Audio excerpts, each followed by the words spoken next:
Thank you, Mayor Coogan, for hosting us today and for your steady leadership throughout this very difficult time. Thank you to Chair Rodrigues, to Representatives Fiola, Sylvia, and Olet for your continued partnership, your advocacy on behalf of Fall River. I also want to recognize District Attorney Tom Quinn and this team here in Fall River. The mayor mentioned that we were just briefed by department heads, and that was very helpful to me and my administration. I want to recognize Chief Bacon and the entire Fall River Police Fire Department who worked with such skill and dedication last week. The same goes for Police Chief Kelly Furtado and EMS Chief Beth Fonts, as well as EMA Chief Aguiar. Thank you to all the first responders. I also want to thank the members of the City Council and city employees who've been working very hard for their community, both during and after this tragedy.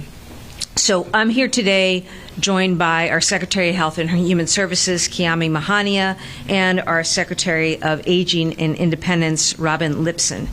We are here today to listen, to make sure that we understand what this community needs now and moving forward in the wake of this tragedy.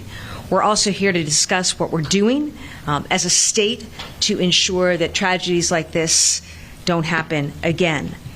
All of us, I know all of us here, are of the deep view that no family, no resident, no community should ever have to suffer or live with fear that something like this could happen to them or to their loved one.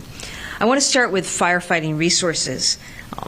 I think last week showed us how dependent we are on firefighters and first responders to keep us safe, particularly when it comes to the most vulnerable among us. There is no doubt in my mind that the numbers would have been unbelievably high were it not for the skill and the dedication of that response by first responders. So I want to make sure as governor that we are doing all that we can to support our first responders, that we are supporting local fire services as much as we can. For that purpose, today I'm announcing that I'm making $1.2 million in state funding available for Fall River to hire more emergency response personnel. I've instructed my team to expedite the release of funds in the municipal public safety staffing program. This $5.7 million in funding for that program is for police and fire. It will be open to all 10 eligible communities, which in addition to Fall River include Brockton, Framingham, Haverhill, Lawrence, Lowell, Lynn, Malden, Newton, and Somerville. I want to thank in particular Chair Mike Rodrigues for his continued leadership on this front, and to the legislature for making available and appropriating these important funds for fire and first responder personnel. Thank you very much, Chair Rodrigues. Thank you to the legislature. My job as governor is to make sure that money gets out the door and gets out very quickly. We're expediting this in light of the tragedy, again, with significant funding going to Fall River, as well as going to 9 other communities that are eligible by law. I also want to provide an update on what we are doing to ensure safety at all of our assisted living facilities across Massachusetts. Beginning yesterday, we launched a statewide fire and life safety initiative. These are steps to ensure that all 273 assisted living facilities in the state are prepared to prevent fires and protect residents during emergencies. Here are some of the things that we are requiring under the leadership of Secretary Lipson. Each facility must provide detailed information demonstrating compliance with fire safety requirements, including sprinkler systems, evacuation protocols, fire-rated doors and walls, emergency preparedness plans, and more. Each facility must issue a letter to all residents and family members of those residents within 5 business days outlining fire safety protocols, evacuation procedures, and key points of contact for questions or concerns. I have directed Secretary Lipson and her team to identify additional regulations that could further protect residents in assisted living. And some of the briefing, the important briefing we had from Fall River officials today, was very helpful in the formulation of potential recommendations and regulations. This work builds on progress of the Assisted Living Residences Commission established by the long-term care legislation that I signed last year. Again, my thanks to the legislature for bringing that forward and for prioritizing these issues. In closing, I just want to say once again that Fall River is an amazing community. It's a resilient community. Last week it was tested in the most horrific way. But I saw a city of neighbors who care about one another, who step up for one another, who look after one another. And I saw first responders and public servants do amazing things. And they do that because they care deeply about the people they serve. That is the spirit that I support today, that I applaud today. And I just want you to know, Mayor, that I will continue to be in close contact with you, with your team, and we will continue to support the great community of Fall River and its people. Thank you.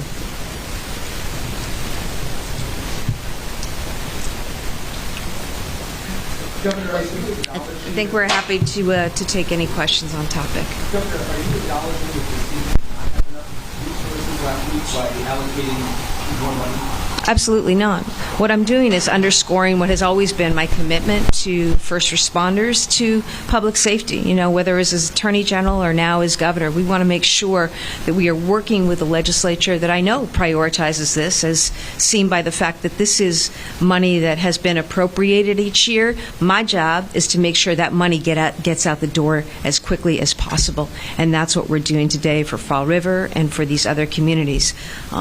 We are always going to look, and it is a responsibility of government to take stock and to look at what happened, and are there things that could be done or should be done differently with regard to assisted living facilities or other places that house people, particularly vulnerable residents, and that was an important part of today's convening.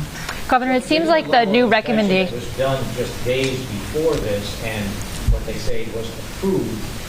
From what you've learned so far, does it tell you that the rules have to be more stringent or more complete, or that the inspections did not do what they did under the current rules? No, I can't draw any conclusions about that. And I welcome anybody else's comments here. I know this matter is under investigation by the state agency, the Department of Fire Services.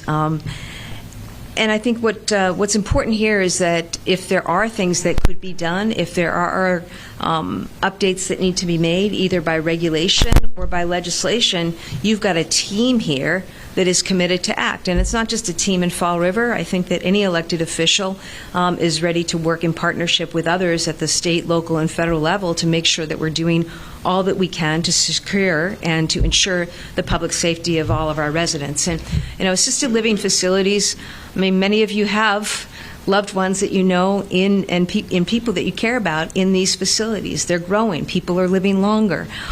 People need housing. And so, you know, we're at 273 statewide, and I think it's against that context that it was appropriate for the legislature, and I applaud them in the passage of the long-term care bill, also with the establishment of the assisted living facility commission to take a good look to make sure that Massachusetts is at the very top, as we should be when it comes to looking after aging residents, and that includes the most vulnerable among them. Governor, in terms of your recommendations for assisted living facilities, it seems like they're still pretty reliant on self-reporting.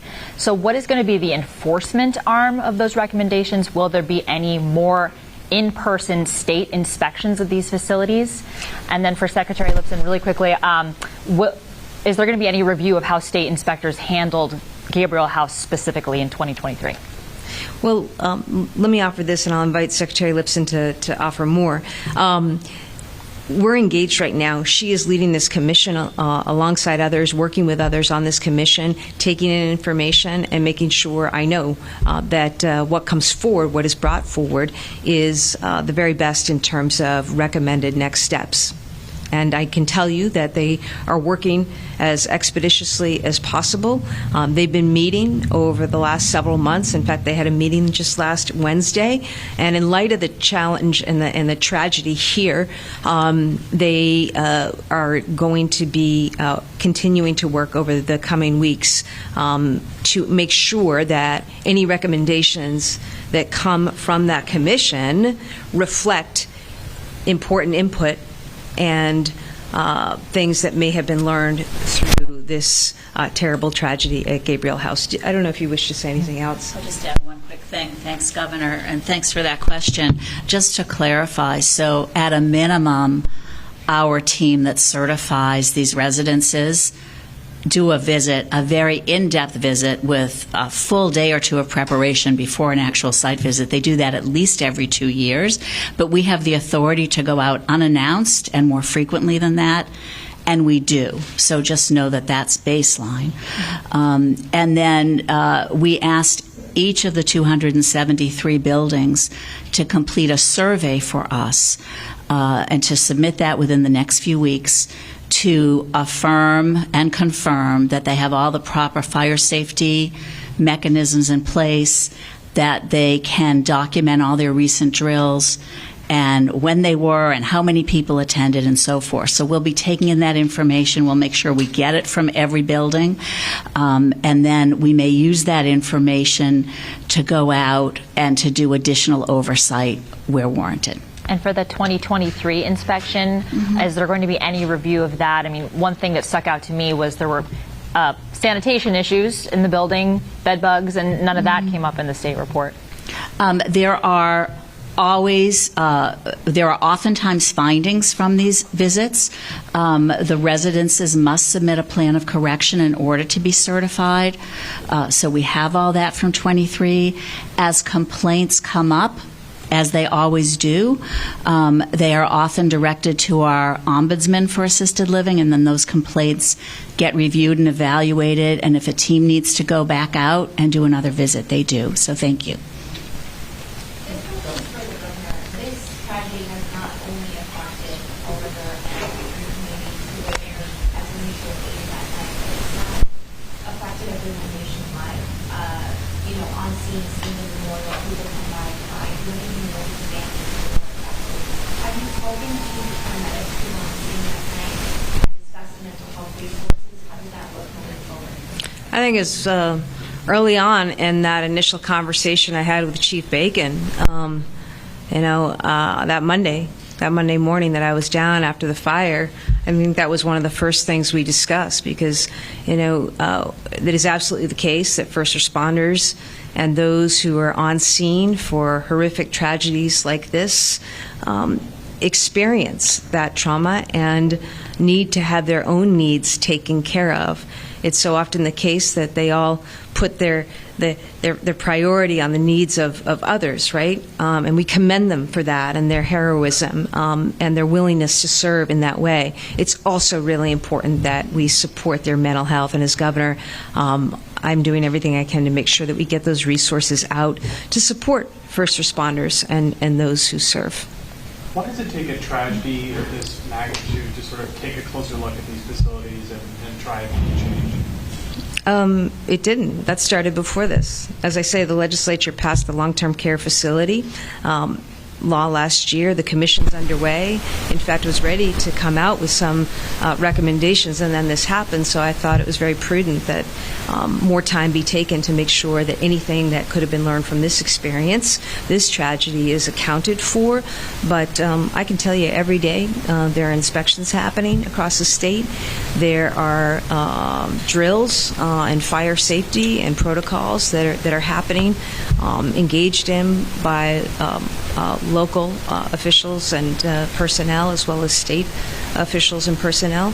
And I think the important thing for the public to know is every day we want to make sure that we're putting forward the very best effort in terms of how we're approaching things in an ever-changing and evolving world, and that our folks have the resources. And again, I'm grateful for the legislature for coming forward, continued funding for public safety departments so that we have the staffing filled as we'd want that to be.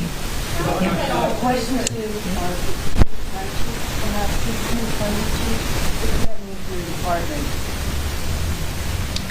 And manpower. So we've committed, as of last week, to staffing all of our engine companies with 4 firefighters. And that funding is going to help us provide that in the short term through overtime and to start coming up with a financial model to hire sufficient firefighters to not have that reliance on overtime and staff the department properly. Thanks, everybody. And again, our hearts go out to the family and the friends of those who lost loved ones in this terrible tragedy. I am deeply sorry for your loss. The entire Commonwealth of Massachusetts and all 7 million people, I know, share in that sentiment and that expression of sympathy for those families, and know that as governor I will do everything that I can to work with partners to make sure that we are doing all that we can to ensure public safety across communities. Thank you very much, and thank you to Mayor Coogan and the Great Fall River team. Thank you.